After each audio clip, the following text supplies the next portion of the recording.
آقا کے وفادار ہے علماء دیوبند، اسلام کے غمخوار ہے علماء دیوبند۔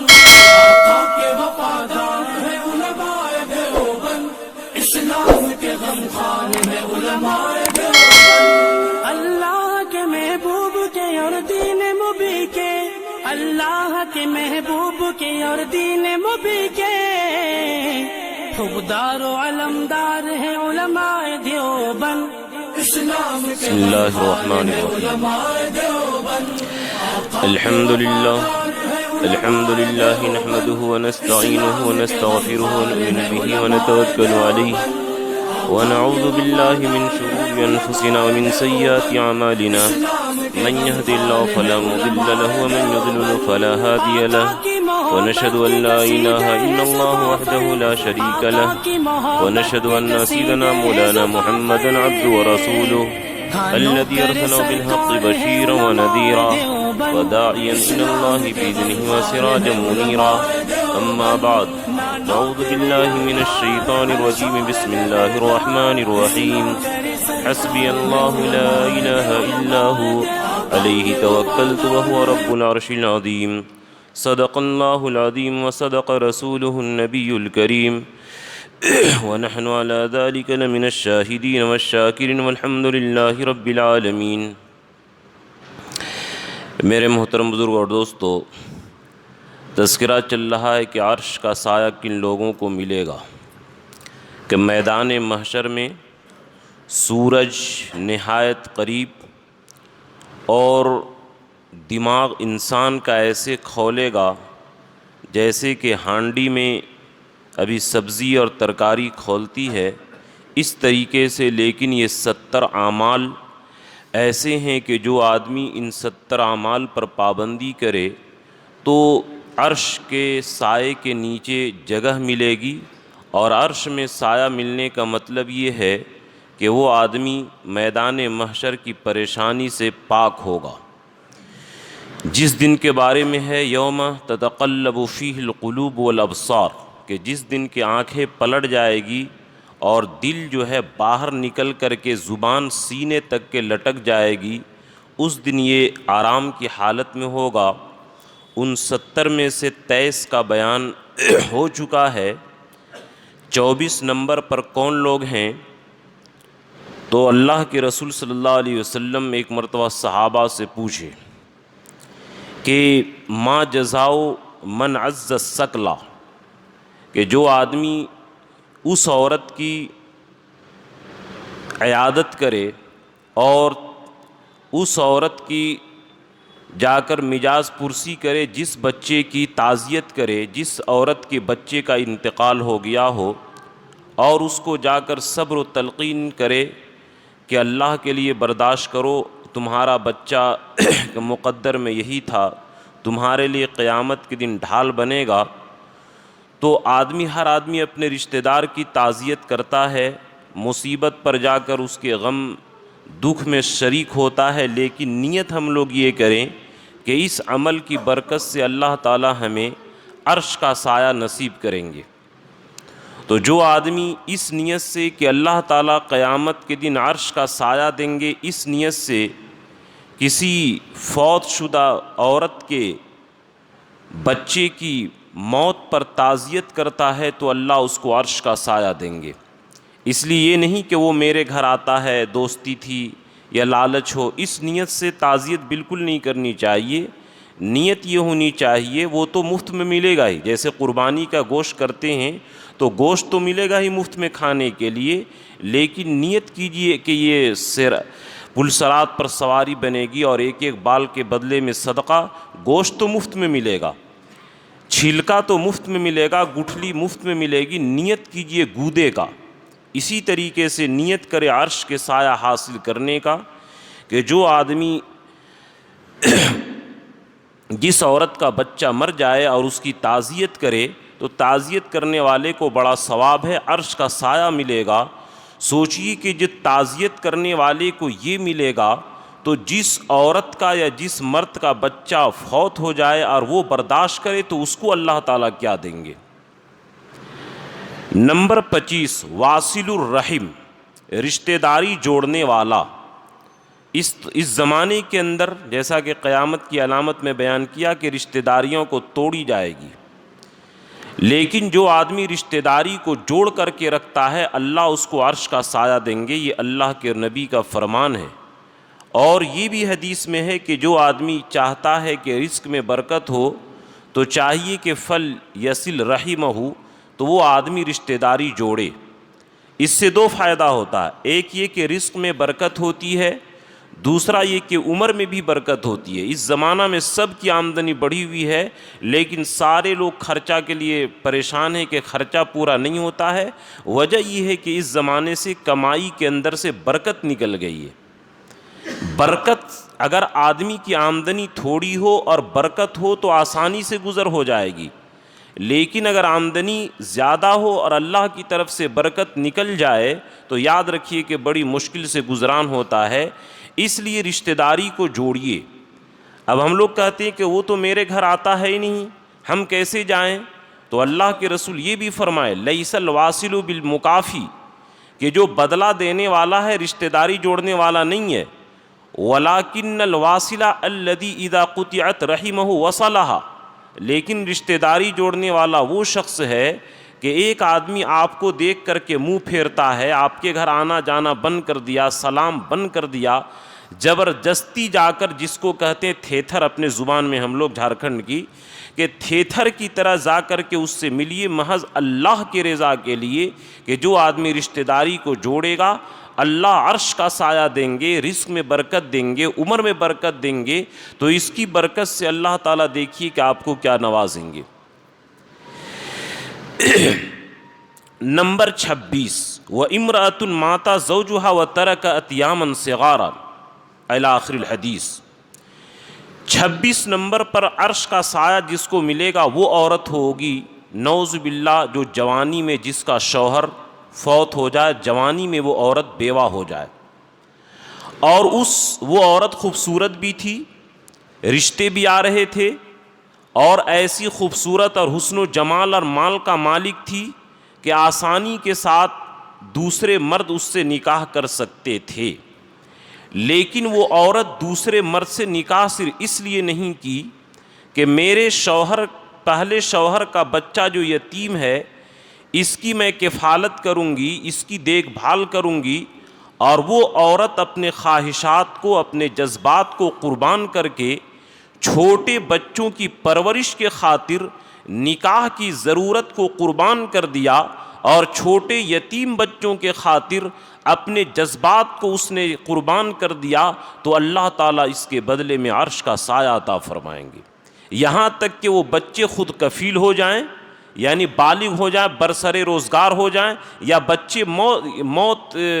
کے گھاٹ اتر کر کے اللہ سے جا کر کے مل جائیں۔ یعنی جو عورت یتیم بچوں کی دیکھ بھال کے خاطر، اپنے شوہر کے بچوں کے خاطر جو قربانی دیتی ہے، تو اللہ تعالیٰ ایسی عورت کو بھی عرش کا سایہ دیں گے۔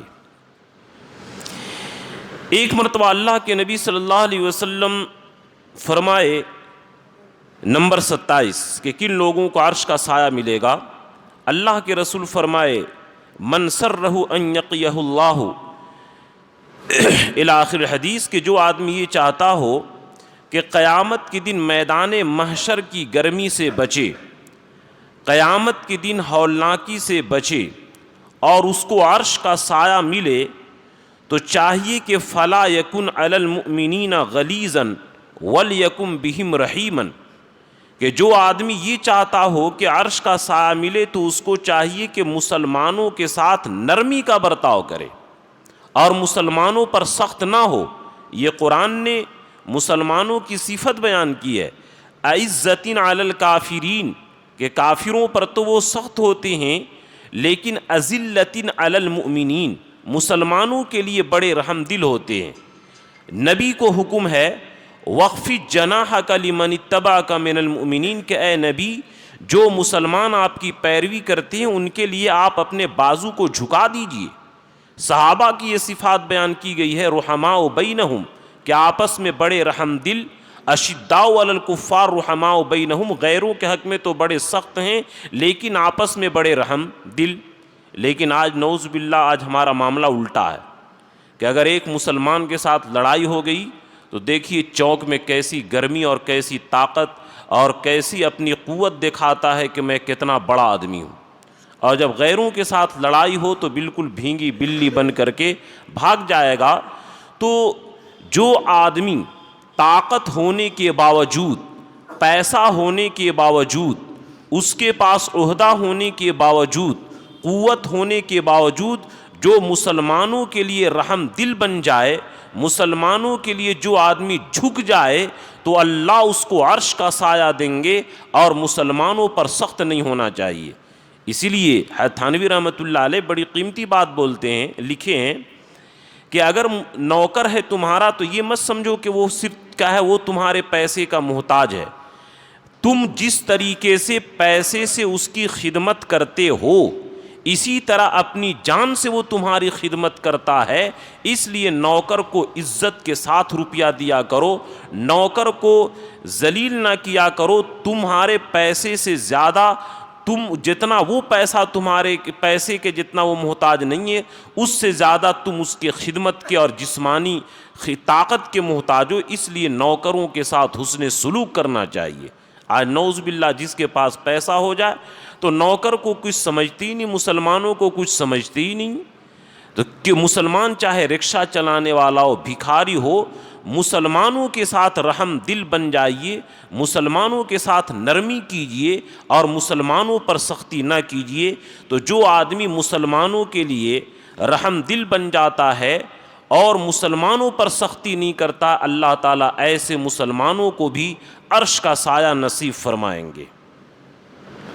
نمبر 28، وَعَبْدٌ صَنَعَ طَعَامًا فَأَضَافَ ضَيْفَهُ إِلَى آخِرِ الْحَدِيثِ، کہ ایک آدمی کھانا بنایا مہمانوں کے لیے، مہمانوں کا حق ادا کیا کھانا کھلا کر کے، لیکن وہ کھانا زیادہ بنایا تو وہ یتیم کو، مسکین کو کھانے کے اوپر بلاتا ہے اور کوئی غرض نہیں ہے، محض اللہ کے لیے۔ جیسا کہ حضرت علی رضی اللہ تعالیٰ 3 دن فاقہ رکھ کر کے کھانا کھلائے تھے، انما نطعمکم لوجہ اللہ لا نرید منکم جزاء ولا شکورا، کہ ہم تم کو اللہ کی رضا کے لیے کھلاتے ہیں، ہم قیامت کے ڈر سے کھلاتے ہیں۔ اسی طرح جو لوگ یتیم کو اور مسکین کو اللہ کے رضا کے لیے، اللہ کو خوش کرنے کے لیے اس کھانا میں سے کھلائے تو اللہ تعالیٰ اس کو عرش کا سایہ دیں گے۔ اسی سے پتہ چلا شہر والے خاص کر کے کہ شہر والے چاہے ولیمہ کا کھانا ہو، شادی کا کھانا ہو، جو آپ لوگ دیگ میں اور کوڑا میں پھینک دیتے ہیں، اس کھانے کو بچا کر کے اللہ کی رضا کے لیے اس نیت سے کہ یتیم اور بھیک مانگنے والوں کو اور بچوں کو اور غریبوں کو کھلائیں گے، یا اسی طرح جن لوگوں کا ہوٹل ہے وہ کوڑے دان میں پھینکنے کے بجائے فقیر اور غریب کو فکس کر دے کہ تم لوگ ایک چکر میرے ہوٹل پر لگا لیا کرو، میرے یہاں کھانا بچ جائے، اور اللہ کی رضا کے لیے یتیم مسکین غریب کو کھلاتا ہے، تو ایسے لوگوں کو بھی اللہ تعالیٰ عرش کا سایہ دیں گے۔ یہ کتنا سستا سودا ہے کہ جو آپ کوڑے دان میں پھینک رہے ہیں وہی غریبوں کو پیٹ بھرنے کا ذریعہ بن جائے، تو آپ کا الگ سے خرچہ بھی نہیں ہو رہا ہے اور عرش کا سایہ مل رہا ہے۔ نمبر 29، اہل الجوع فی الدنیا، ایسے لوگ جو دین کے خدمت گار ہیں، دین کے کام میں لگے ہیں، چاہے مدرسے میں پڑھاتے ہوں، تبلیغ میں لگے ہوں، خانقاہ میں لگے ہوں، جہاد میں لگے ہوں، جمعیت، یعنی جو بھی دین کا کام ہے اور جتنی بھی شعبے دین کے ہیں، اور ان لوگوں کو دین کی خدمت کی وجہ سے کمانے کا موقع نہیں ملتا ہے، اور غیرت اور حمیت کی وجہ سے اور خودداری کی وجہ سے کسی کے سامنے ہاتھ بھی نہیں پھیلا سکتے ہیں، یہ لوگ اللہ کے لیے کام کرتے ہیں اور اللہ کے لیے بھوک برداشت کرتے ہیں، تو جو اللہ کے راستے میں بھوک برداشت کرتا ہے اللہ تعالیٰ ایسے لوگوں کو عرش کا سایہ دیں گے۔ یا اسی طرح اس زمانے میں جتنے بھی دین کے کام کرنے والے ہیں اور ان لوگوں کو اتنی تنخواہیں نہیں مل رہی جس سے ان کا گزر بسر ہو، اسی کم تنخواہ میں وہ لوگ صبر و شکر کے ساتھ رہتے ہیں اور اپنے نفس کے اوپر آرا چلا کر کے زندگی گزارتے ہیں، اور بھوک کی ہی صرف بھوک ہی نہیں بلکہ دیگر ضروریات کو بھی قربان کرتے ہیں، جیسا کہ دین کے کام کرنے والے ہمارے اکابرین اس کے نمونہ موجود ہیں۔ حضرت مدنی رحمۃ اللہ علیہ کی اولاد میں آج آپ کو نظر آ رہا ہے کہ ان کی اولاد کروڑ پتی ہے، ورنہ 18 سال تک مسجد نبوی میں بیٹھ کر حدیث پڑھاتے تھے اور گھر والوں کو سوکھا دال بھات بھی نہیں ملتا تھا، بلکہ بھات کا جو پیٹ جس کو ہم لوگ ماڑ کہتے ہیں، ماڑ پی کر کے مدینہ منورہ کے اندر زندگی گزارے۔ 18 سال وہ غربت کی زندگی گزارے ہیں، تب جا کر کے اللہ تعالیٰ نے ان کی اولاد کو آج یہ نعمت دی ہے۔ تو ہمارے اکابرین، ہمارے بزرگان دین نے جو قربانیاں دی ہیں، یا قاری صدیق صاحب باندھوی رحمۃ اللہ علیہ، ان کی حالات زندگی پڑھیے، یعنی یہ صحابہ کے برابر تو نہیں ہو سکتا، لیکن صحابہ سے ملتی جلتی ان کی قربانی، کہ کتنا بھوک یہ برداشت کرتے تھے اور کیسے مجاہدہ کرتے تھے۔ عقل دنگ رہ جاتی تھی کہ اکیلے پڑھاتے بھی تھے، نظامت بھی چلاتے تھے، جنگل سے لکڑی بھی لاتے تھے، طلبہ کو کھانا بھی اپنے ہاتھ سے پکا کر کھلاتے تھے، سارا کام کرتے تھے۔ سوچئے کہ کتنی مجاہدہ کی یہ لوگ زندگی گزارے اور تنخواہ بھی نہیں لیتے تھے۔ تو میرے دوستو، اللہ والے ہمارے علماء دیوبند خاص کر کے دین کے راستے میں جو قربانی اور جو بھوک برداشت کیے ہیں، کسی جماعت نے ایسی بھوک اور اتنی تکلیف اللہ کے راستے میں نہیں برداشت کی ہے۔ تاریخ اٹھا، یہ میں نہیں بول رہا ہوں بلکہ تاریخ آپ پڑھیے کہ ہمارے علماء کرام نے اور ہمارے بزرگان دین نے کتنی اس کے لیے قربانی دی ہے۔ تو میرے دوستو، جو آدمی اللہ کے راستے میں دین کے کام کرنے والے، جو دین کے خدام ہیں اور وہ اللہ کے لیے بھوک برداشت کرتے ہیں، تو ان لوگوں کو بھی اللہ تبارک تعالیٰ عرش کا سایہ دیں گے۔ یہ الگ بات ہے کہ وہ میں نے حدیث جو بیان کی کہ قیامت کے دن جب جنتی لوگ جنت میں جائیں گے تو جہنم کے لوگ دونوں طرف لائن میں کھڑے ہو جائیں گے اور کہیں گے کہ اے فلاں، تم پہچانے، میں نے آپ کو ہدیہ دیا تھا، میں آپ کو کھانا کھلاتا تھا، میں پانی دیتا تھا، میں آپ کی ضرورت پوری کرتا تھا۔ وہ سفارش کی برکت سے پھر جنت میں جائے گا، ایک الگ مسئلہ ہے۔ لیکن جو لوگ دین کے راستے میں بھوک کو برداشت کرتے ہیں، تکلیف کو برداشت کرتے ہیں، ایسے لوگ عرش کے سائے میں ہوں گے۔ نمبر 30، حضرت علی رضی اللہ تعالیٰ عنہ سے مروی ہے، فرمایا حملۃ القرآن، کہ جو قرآن کے حاملین ہیں، چاہے وہ حفظ پڑھانے والا ہو، چاہے ناظرہ پڑھانے والا ہو، یا قاعدہ بغدادی پڑھانے والا ہو، یا اس کی تفسیر اور ترجمہ پڑھانے والا ہو، ما انبیاء ہی و اصفیاء ہی، اللہ تعالیٰ کے نبیوں کے ساتھ ان لوگوں کا حشر ہوگا۔ اس لیے میرے دوستو، بچوں کو حافظ بنائیے۔ یہ کون ضروری سا ہے کہ اگر بچے حافظ بن گئے تو مدرسہ ہی میں پڑھائے گا؟ یہ کون ضروری ہے؟ یہ کوئی ضروری نہیں ہے۔ اگر حافظ بن گیا، تاجر بھی بن جائے، دکاندار بن جائے، انجینئر بن جائے، ڈاکٹر بن جائے، لیکن وہ دین کے دائرے کے اندر رہے تو بھی عرش کا سایہ ملے گا۔ اب ہم لوگوں کا نعوذ باللہ ذہنی خراب ہو گیا کہ حافظ بنائیں گے تو مدرسہ ہی میں پڑھانا پڑے گا، ملا گیری ہی کرنا پڑے گا۔ یہ ہم لوگوں کے یہ غلط سوچ ہو گیا۔ اس نیت سے حافظ بنائیے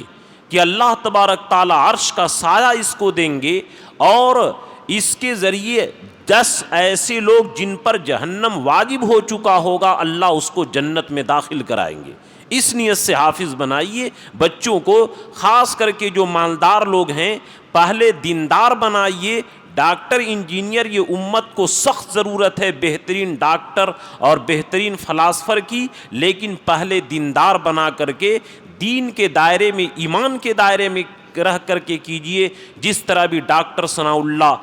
علی گڑھ کے جن کو فاتح پیرس کہا جاتا ہے، داعی اسلام جن کو کہا جاتا ہے، اور وہ کام کیے کہ ہم جیسا عالم بھی نہیں کر سکتا جو دین کی دعوت میں وہ انہوں نے کیا۔ تو جب آدمی دین کے اوپر لگتا ہے اور دین کی صحیح نہج پر رہتا ہے تو بڑے بڑے ڈاکٹر انجینئر بھی وہ کام کر جاتے ہیں کہ اللہ تعالیٰ وہ کام ایک عالم سے بھی نہیں لے پاتے۔ تو اس لیے بچوں کو دین کے اوپر لگائیے اس نیت سے کہ ارے ہم لوگ یہی نیت خراب ہوتی کہ نعوذ باللہ اگر مولانا وغیرہ بن جائے کہاں سے کھائے گا, اس کی دنیاوی ترقی نہیں ہوگی. یہ بھی تو نیت کیجئے کہ میدان محشر میں اب کتنوں کھرب پتی رہے گا لیکن اگر دین نہیں رہے گا, میدان محشر میں اس کے سائے کے لیے ہم کیا انتظام کر رہے ہیں, یہ بھی تو ہم لوگ سوچیں. تو میرے دوستو یہ ساری چیز سوچ کر کے حاملی قرآن, چاہے وہ ناظرہ پڑھانے والا ہو, تفسیر پڑھانے والا ہو, حفظ پڑھانے والا ہو, جس درجے کا بھی پڑھانے والا, جو بھی اس سے جڑ جائے, سارے کے سارے لوگ عرش کے سائے کے اندر رہیں گے. اسی طریقے سے یہ حدیث حضرت ابن عمر رضی اللہ تعالیٰ عنہما سے مروی ہے, نمبر 31 کے کون لوگ عرش کے سائے میں ہوں گے. ثلاثۃ یحدثون اللہ فی ظل العرش, 3 آدمی ایسے ہوں گے جن سے اللہ تعالیٰ محبت کی بات, نرمی کی بات کریں گے. سوچئے کہ اللہ جن سے بات کرے, آج آدمی کے گھمنڈ دیکھیے نہیں, کرے میں پی ایم کا قریبی ہوں, وہ مجھ سے بات کرتا ہے تو اس کی گھمنڈ دیکھیے, اور چنے کے درخت پر چڑھنا شروع کر دیتا ہے, اس کی گھمنڈی کا یہ عالم ہوتا ہے. سوچئے کہ اللہ خود سے بات کریں گے. نمبر 31, ان میں سے ایک وہ آدمی ہوگا لم تاخذہ فی اللہ لومۃ لائم, جو دین کے کام کرنے میں ملامت کرنے والے کی ملامت کی پرواہ نہ کرتا ہو. آج نعوذ باللہ بہت سارے لوگ ہم جیسے دیندار کہ دوسروں کو تقریر کریں گے کہ اللہ کے رسول کے طریقے میں کامیابی ہے, لیکن اپنے گھر میں جب شادی کا نمبر آتا ہے تو اللہ کے رسول کے طریقے کو طاق پر رکھ کر دیں گے اور باہر گھر سے پھینک دیں گے, اور کیا کہیں مفتی صاحب گھر کی عورتیں مانتے نہیں ہیں. تو یاد رکھیے کہ شادی کے موقع پر وزیر اعظم بھی عورتیں ہوتی ہیں اور مفتی اعظم بھی وہی ہوتی ہیں, فتویٰ بھی عورتوں کا چلتا ہے اور حکومت بھی عورتوں کا چلتا ہے. اسی لیے اللہ کے رسول نے بیان فرمایا کہ من تمسک بسنتی عند فساد امتی فلہ اجر 100 شہید, کہ امت کے بگاڑ کے وقت جو میری سنت کو پکڑے گا 100 شہید کا ثواب ملے گا. مفت میں تھوڑی مل جائے گا. کہ جس طریقے سے میدان جہاد میں کفار کے ساتھ جنگ کرنا, جان کو جھوکے میں ڈالنا پڑتا ہے, تمام عیش کو قربان کرنا پڑتا ہے, اسی طریقے سے سنت پر عمل کرنے کے لیے آپ کو بیوی کا, بچہ کا, ماں کا, باپ کا, سارے رشتہ داروں کا آپ کو تانا سننا پڑے گا. لیکن جو شخص اس طریقے سے ہمت کر کے اور مردانہ وار اللہ کے لیے وہ برداشت کرتا ہے, ملامت کرنے والوں کی ملامت کی پرواہ نہیں کرتا ہے, تو اللہ اس کو اس قربانی کے بدلے میں عرش کا سایہ دیں گے. امام مالک رحمۃ اللہ علیہ سے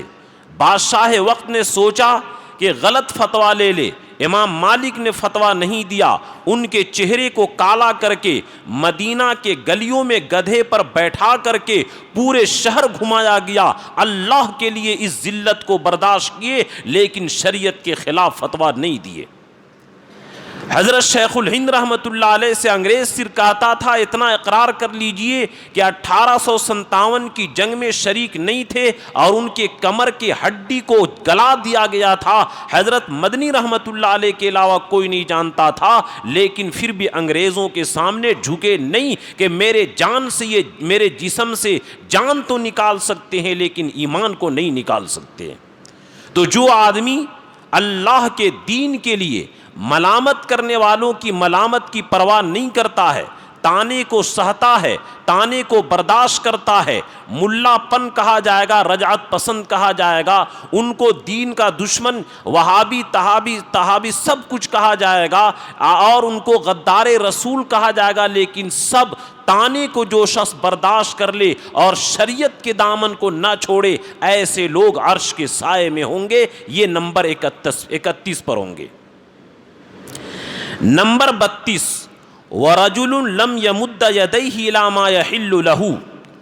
کہ ایک آدمی کی آمدنی کم ہے,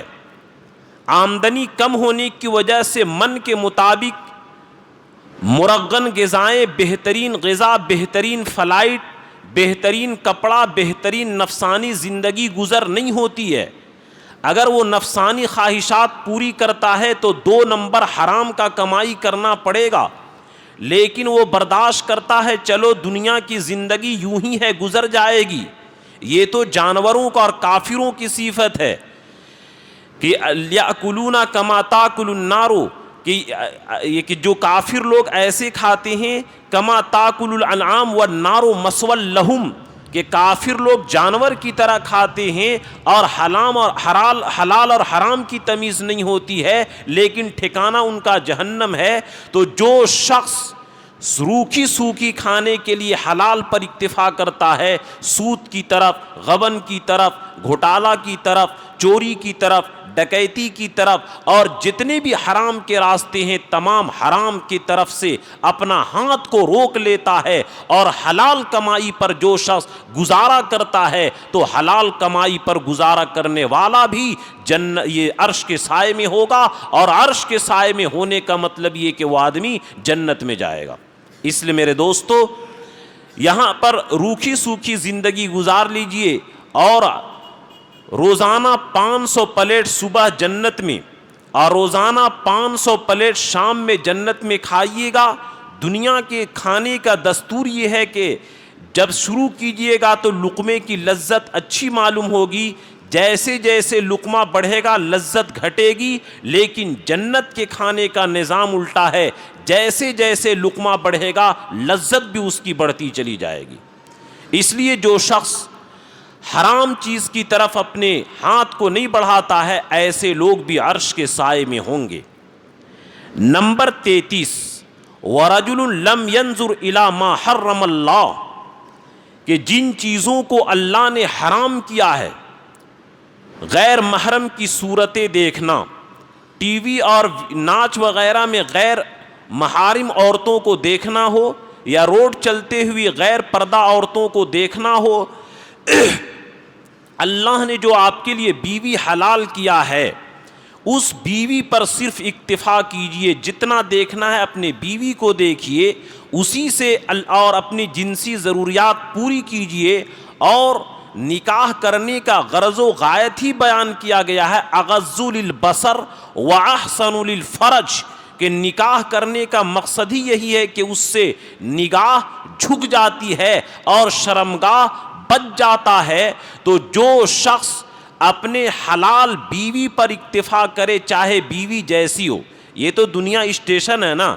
اسٹیشن پر جیسی تیسی چائے پی کر کے منزل پر ہم لوگ پہنچتے ہیں، ہم لوگوں کا اصل منزل جنت ہے، جنت میں اصلی چیز ملے گی آپ کو، لیکن یہ دنیا اسٹیشن ہے، جس طریقے سے بھی ملے اسی پر جو آدمی صبر کرے، اور دنیا کی کتنا ہی خوبصورت چہرہ جو حرام ہے، اللہ کے لیے جو شخص اپنی نظر کو حرام نظر سے بچاتا ہے، حرام چیز کو دیکھنے سے بچاتا ہے، ایسے لوگوں کو بھی اللہ تعالیٰ عرش کا سایہ دیں گے۔ اس لیے میرے دوستو، حلال چیز پر اکتفا کیجئے، اور اسی کے اندر پھر اور یہ بھی یاد رکھیے کہ جو آدمی اللہ کی رضا کے لیے اپنی نظر کی حفاظت کرتا ہے، اللہ اس کے دل کے اندر ایمان کا نور پیدا کر دیتے ہیں، اور اس ایمان کی نور کی برکت سے اس کا ایمان پر خاتمہ ہوگا۔ اور جو شخص نظر بد کا شکار ہو، یاد رکھیے کہ پوری دنیا کی عورت اس کو دے دیا جائے لیکن اس کو تسلی نہیں ہوگی، جس طریقے سے جہنم قیامت کے دن حل من مزید حل من مزید، آؤ لاؤ آؤ لاؤ، اسی طرح جو نفس کا غلام اور خواہش کا غلام، نفس امارہ کا غلام اور بندہ بن چکا ہو، کبھی بھی اس کی نظر نہیں بھر سکتی ہے جب تک کہ اللہ کا خوف کا قدم اپنے نفس کے اوپر نہ رکھے۔ یہ لگانا ضروری ہے بریک۔ اس لیے ہمت کیجئے، ہمت کرنے والوں کو اللہ تعالیٰ بالکل آسان کر دیتے ہیں۔ یہ تجربے کی بات بتا رہا ہوں کہ اپنی نظر کی حفاظت کیجئے گا، قسم خدا کی یہ تجربے کی بات بتا رہا ہوں، دل کے اندر وہ سکون محسوس ہوگا کہ حرام چہرہ دیکھنے کے بعد دل میں آپ کو پریشانی اور دل کے اندر ایک بے چینی سی محسوس ہوگی، لیکن اللہ کے لیے نظر کو جھکا لیجئے تو قسم خدا کی دل کے اندر وہ ٹھنڈا پن اور ایک سکون محسوس ہوگا جس کو بیان کرنے کی یہ الفاظ نہیں ہے۔ آپ کر کے دیکھیے کہ دل کے اندر کتنا سکون اور لذت محسوس ہوتی ہے جب حرام نظر سے اپنے آپ کو بچائیں گے۔ نمبر 34، جلساء اللہ غدن اہل الورع والزہد فی الدنیا، کہ جو لوگ تقوی اختیار کرتے ہیں اور زہد اختیار کرتے ہیں، دنیا کے اندر تقوی کی زندگی اختیار کرتے ہیں کہ نفس کے اوپر آرا چلے تو چلے لیکن اللہ کا حکم نہ ٹوٹ پائے، جو آدمی اس کی کوشش کرتا ہے اور اللہ کے لیے تقوی اختیار کرتا ہے، زہد اختیار کرتا ہے، تو جو لوگ زاہد فی دنیا اور تقوی والے لوگ ہیں، یاد رکھیے کہ تقوی والے قیامت کے دن عرش کے سائے میں ہوں گے۔ لوگ حساب کتاب کے اندر پریشان ہوں گے، لیکن تقوی والے اللہ کے عرش کے سائے میں آرام کے ساتھ زندگی گزاریں گے۔ جن سے اللہ بات کرے گا، سوچئے کہ اللہ سے بات کرنے میں کیا مزہ آئے گا، کہ سوچئے کہ حضرت موسیٰ علیہ السلام سے دنیا میں اللہ تعالیٰ پھر صرف پوچھے کہ یا قال یا موسیٰ ما فی یدی، کہ اے موسیٰ آپ کے ہاتھ میں کیا ہے؟ اللہ تعالیٰ صرف کہہ دیتے کہ ہی عصایا، میری لاٹھی ہے، لیکن موسیٰ علیہ السلام اور بیان کرنے لگے احش بہا علی غنمی، کہ میں اس کے ذریعے بکری چراتا ہوں، پتے جھاڑتا ہوں، ولی فیہا معارب اخرى، اور اس کے ذریعے اور میرا بہت سارا کام ہے۔ یعنی ڈرنے لگے کہیں اللہ سے لمبی بات نہ ہو جائے۔ تو موسیٰ علیہ السلام کو جب دنیا میں اللہ سے بات کرنے میں اتنا مزہ آیا کہ ہوش کھو بیٹھے کہ ہم کو جواب کتنا دینا چاہیے اور ہم کتنا بولتے چلے جا رہے ہیں۔ سوچئے کہ اللہ تعالیٰ عرش کے سائے میں جب مسلمانوں سے بات کریں گے، تقوی والوں سے، تو کیا لذت محسوس ہوگی۔ یہ ساری کی ساری تکلیف ہباء منصورہ بالکل ختم ہو جائے گی، خواب کی طرح بھی یاد نہیں رہے گا کہ دنیا میں مجھے پریشانی آئی تھی۔ اس لیے میرے دوستو، دنیا کے اندر تھوڑی سی ہمت کر کے اپنے آپ کو متقیوں میں شامل کر لیجئے، اور متقی بننا کوئی مشکل نہیں ہے۔ حضرت تھانوی رحمۃ اللہ علیہ فرماتے ہیں کہ متقی بننا ایسے آسان ہے جیسے وضو کرنا۔ تقوی کا مطلب کیا ہے؟ تقوی کا مطلب یہ ہے کہ گناہوں سے توبہ کر لے اور نیکی کی زندگی شروع کر دے۔ تو اگر گناہوں کی زندگی شروع ہو گئی ہے تو اس سے توبہ کر کے نیکی کی زندگی شروع کر دیجئے، یہ تقوی والے ہو گئے۔ جس طرح بے وضو ہیں وضو کر لیجئے، باوضو ہو جائیے گا، اسی طرح گناہوں سے توبہ کر لیجئے، تقوی والے ہو جائیے گا۔ اس لیے تقوی والا ہونا بالکل آسان ہے۔ نمبر 35، وَرَجُلٌ لَمْ يَمْشِي بَيْنَ الْإِثْنَيْنِ بِمِرَاءٍ، کہ ایک آدمی جو ہے دنیا کے اندر تکبر نہ کرتا ہو۔ یہ آج تھوڑا سا پیسہ ہو جائے تو اپنے آپ کو قارون سمجھنے لگتے ہیں لوگ، اور گیٹ خود سے بند کرنا ذلت محسوس کرتے ہیں، گاڑی سے اتر کر کے ڈرائیور ہی کرے گا۔ تو جو آدمی تکبر سے نہ چلتا ہو، جو آدمی غرور اور گھمنڈ نہ کرتا ہو کہ تھوڑا سا عہدہ مل جائے، تھوڑا سا پیسہ مل جائے، تھوڑی سی ڈگری مل جائے تو اپنے آپ کو گھمنڈ کے اندر لوگ محسوس کر دیتا ہے۔ حالانکہ گھمنڈ کرنے کی انسان کے اندر ہے کیا چیز؟ ایک بزرگ کسی متکبر بادشاہ کے سامنے چلے جا رہے تھے۔ بادشاہ نے کہا کہ ارے میرے سامنے ایسے چلتے ہو، مجھ کو نہیں پہچانتا؟ بزرگ نے کہا کہ ہاں، بہت اچھی طریقے سے تم کو پہچانتا ہوں۔ اولک نطفتن، تیری ابتدا اور شروعات ایک ناپاک کیڑے سے ہے کہ اگر باپ سے نکل جائے، ماں اور باپ تیرے دونوں کے اوپر غسل واجب، اور اتنے حیا کا کام کہ سب کے سامنے نہیں، اکیلے میں تنہائی میں چھپ کر کے، یہ تیری ابتدا ایک کیڑا ہے، ایک گندگی ہے۔ وآخرک جیفتن، اور تیری انتہا ہے کہ قبر میں پہنچے گا تو تو کیڑے کا خوراک بنے گا۔ وبینہما حامل القذر، اور اس زندگی اور موت کے درمیان تیری حالت یہ ہے کہ 10 کلو پائخانہ اپنے پیٹ کے اندر تم لیے چلتے ہو، یہ تمہاری حقیقت ہے، میں تم کو پہچانتا ہوں۔ تو کس چیز پر ہمیں گھمنڈ ہے؟ اللہ نے ہمیں فرمایا ان الانسان خلق ضعیفا کہ انسان کمزور ہے، ان الانسان خلق ہلوا انسان بے صبرا ہے، ان الانسان لکفور انسان ناشکرا ہے، ساری بیماری، سارے عیب، ساری کمی ہمارے اندر بھری ہے، اور پھر کس چیز کے اوپر گھمنڈ اور کس چیز کے اوپر غرور ہے؟ مال کے اوپر، انتم الفقراء، سارے انسان تم لوگ غریب ہو، واللہ الغنی، اور اللہ کی ذات صرف غنی ہے، اور سارے انسان فقیر ہو، سارے انسان مرنے والے ہو، کس چیز کے اوپر گھمنڈ اور غرور ہے؟ یہ ساری کی ساری جو بھی ہے اللہ کی طرف سے نعمت اور عطیہ ہے، اور اللہ کی نعمت اور عطیہ پر گھمنڈ اور غرور؟ تو یاد رکھیے کہ جو آدمی چاہے علم پر ہو، دولت پر ہو، عہدہ پر ہو، کرسی پر ہو، خاندان پر ہو، نسب پر ہو، حسب پر ہو، جس چیز کے اوپر بھی گھمنڈ کرے وہ آدمی برباد ہو جائے گا۔ اللہ کو یہ پسند نہیں ہے۔ وَلَهُ الْكِبْرِيَاءُ فِي السَّمَاوَاتِ وَالْأَرْضِ، کہ تکبر تو صرف اللہ کے لیے خاص ہے۔ اگر کوئی پرائم منسٹر کو ڈھکیل کر کے اور کرسی پر بیٹھ جائے، گردن اس کو اڑا دی جائے گی۔ اسی طرح یہ کبر اور صرف اللہ کے لیے خاص ہے۔ اللہ کے لباس کو کوئی چھیننا چاہے، اللہ اس کو ٹکڑا ٹکڑا کر دیتا ہے۔ خسرو پرویز نے حضور کے خط کو ٹکڑا کر دیا تھا، اللہ نے اس کی حکومت کو ٹکڑا ٹکڑا کر دیا۔ آپ کے سامنے روس نے اللہ کو کیک مارا تھا کہ دین برباد ہو گیا، اللہ نے روس کا ٹکڑا ٹکڑا کر دیا۔ اب امریکہ کا ٹکڑا کا نمبر ہے انشاءاللہ، بولیے انشاءاللہ، اللہ اس کو بھی ٹکڑا ٹکڑا کر دے گا۔ تو کس چیز کے اوپر انسان گھمنڈ کرتا ہے؟ تو جو آدمی تکبر سے نہ چلے، تواضع کے ساتھ رہے، ایسے لوگوں کو بھی عرش کا سایہ دیں گے۔ نمبر 36، حضرت انس رضی اللہ تعالیٰ عنہ سے مروی ہے کہ 3 آدمی ایسے ہیں کہ اللہ تعالیٰ عرش کے سائے میں جگہ دیں گے۔ سارے لوگ حساب کتاب میں پریشان ہوں گے، لیکن جو یہ 3 کام کرتا ہو اللہ کے عرش کے سائے میں اطمینان سے بیٹھے گا۔ من فرج عن مکروب امتی، کہ جو آدمی امت مسلمہ کے درد کو،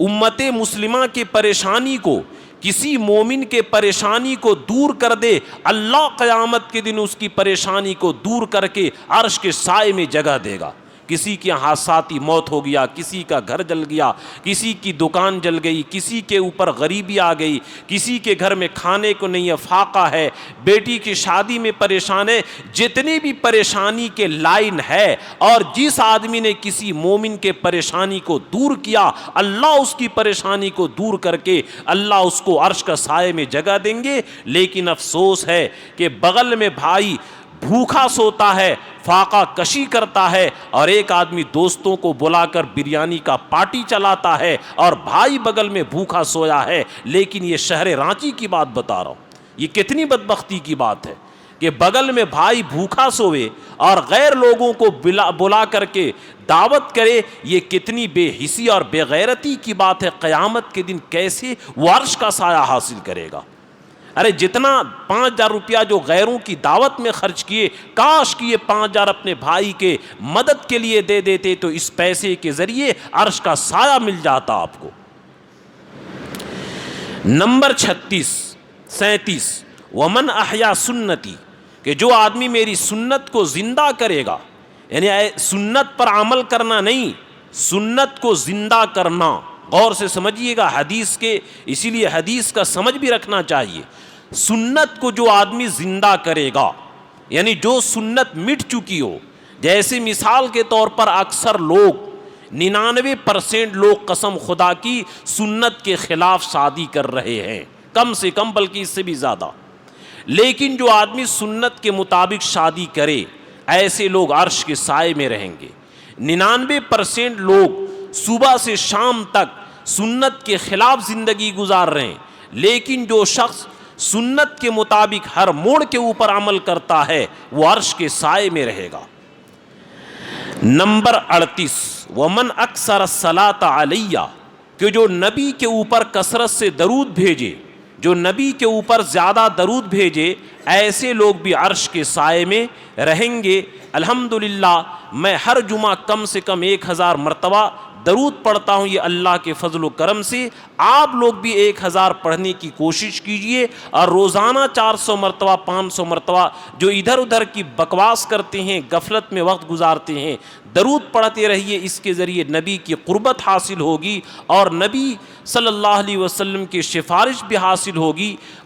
نام اعمال میں وزن بھی بڑھے گا. تو میرے دوستو, ابھی تک کے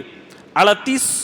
کا بیان ہوا, 70 میں سے 38 کا بیان ہو چکا ہے اور بقیہ رہ گئے. انشاءاللہ آئندہ ہفتہ اس کو پورا کرنے کی کوشش کروں گا. اللہ ہم تمام مسلمانوں کو ان اعمال پر استقامت کی توفیق عطا فرمائے اور تمام امت مسلمہ کو عرش کے سائے میں جگہ نصیب فرمائے. آمین. وآخر دعوانا ان الحمدللہ رب العالمین.